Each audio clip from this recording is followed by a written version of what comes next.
আজকে হয়তো আমরা দেখতেছি যে কেউ উপরের দিকের দেশ, কেউ নিচের দিকের দেশ।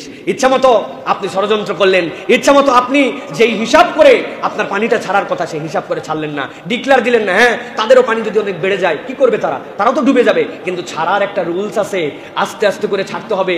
এইটা প্রথম থেকেই ধারণা নিতে হবে কি পরিমাণ পানি রিজার্ভ হতে পারে। ও তো বাঁচানোর চিন্তা করার পরে আপনি একবারে পুরো মেরে ফেলে দিবেন, এইটা কোনো লজিকের মধ্যে পড়বে না, পৃথিবীর আইনেও না, মানবিক আইনেও না। আপনি যেই পানি এত জড়ো করছেন ওইটা না করে যদি প্রথম থেকেই আস্তে আস্তে করে ছাড়তেন তাহলে পানি প্রবাহের রাস্তাতে তো বেরিয়ে যেত।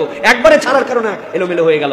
আপনি এগুলো চক্রান্ত করেন অথবা ষড়যন্ত্র করেন অথবা আপনি বিপদে ফেলার জন্য করেন। আল্লাহ বলছেন সব খবর আল্লাহর কাছে আছে। তবে হে নবী, আপনি কেবল নয়, আপনার উম্মতকে আমি আল্লাহ গ্যারান্টি দিলাম, তাদের চক্রান্ত নিয়ে দুশ্চিন্তাগ্রস্ত হবেন না। সাময়িক কষ্ট পাবেন কিন্তু আল্লাহ আপনাদের সাথে আছেন। সুবহানাল্লাহ।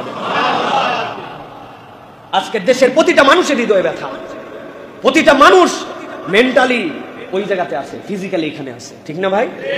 আমাদের সামর্থ্য যদি থাকতো ওই ভাইগুলোকে আমরা আমাদের বাড়িতে নিয়ে এসে রেখে দিতাম, ঠিক কিনা? আমরা অর্ধেক খাবারকে আমরা তাদেরকে খাবার দিতাম। হয়তো আমরা পাচ্ছি না কিন্তু আমাদের হৃদয়গুলো তাদের সাথে আছে।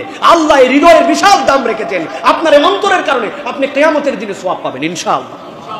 আপনি জানেন একজন আবেদার কথা নবীজি বলছিলেন, তাহাজ্জুদ গুজার, তাহাজ্জুদ একদিনও বাদ দেয় না কিন্তু জাহান্নামে যাওয়া লাগছিল। কি জন্য? তার একটা বিড়াল ছিল, ওই বিড়ালটা বেঁধে রাখছিল, ছেড়ে দিলে নবী করিম সাল্লাল্লাহু আলাইহি ওয়াসাল্লাম বলছেন তাকুলু মিন খাশাশিল আরদ, তাহলে সে বাহির থেকে যে খেয়ে নিত, কিন্তু তাকে ছাড়েও না, খাওয়ারও দেয় না। তাহাজ্জুদ গুজার, ফরজ তো বাদ দেয় না, ফরজ বাদ দিয়ে কেউ তাহাজ্জুদ পড়ে না। আল্লাহ নবী বলতেছেন জাহান্নামে আল্লাহ পাঠাইছে একটা বিড়ালকে কেবল কষ্ট দেওয়ার জন্য। আর আপনি মানুষকে যদি কষ্ট দেন, আপনি মানুষের যদি সাথে অন্যায় আচরণ করেন, কি পরিণতি আপনাকে নিতে হবে একবার ভেবে দেখেন না। নবীজি এরপরে বলছেন ওয়াহাবুল আমালি ইলাল্লাহ, আর জানো আল্লাহর কাছে সবচেয়ে পছন্দনীয় আমল কোনটা? নবী করিম সাল্লাল্লাহু আলাইহি ওয়াসাল্লাম বলছেন সুরুরুন তুদখিলুহু আলা মুসলিমিন, কোন মানুষের হৃদয়ের মধ্যে আনন্দ ঢুকায় দেওয়া, এটা আল্লাহর কাছে সবচেয়ে উত্তম।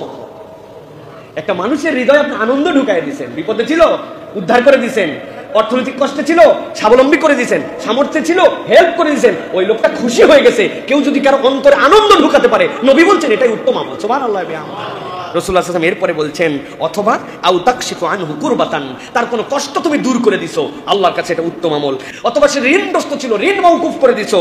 অথবা সে ক্ষুধার্ত ছিল, তুমি তার ক্ষুধা নিবারণ করায় দিছো। আল্লাহ নবী বলছেন আল্লাহর কাছে এই চারটা আমল সবচেয়ে উন্নত আমল। সুবহানাল্লাহ।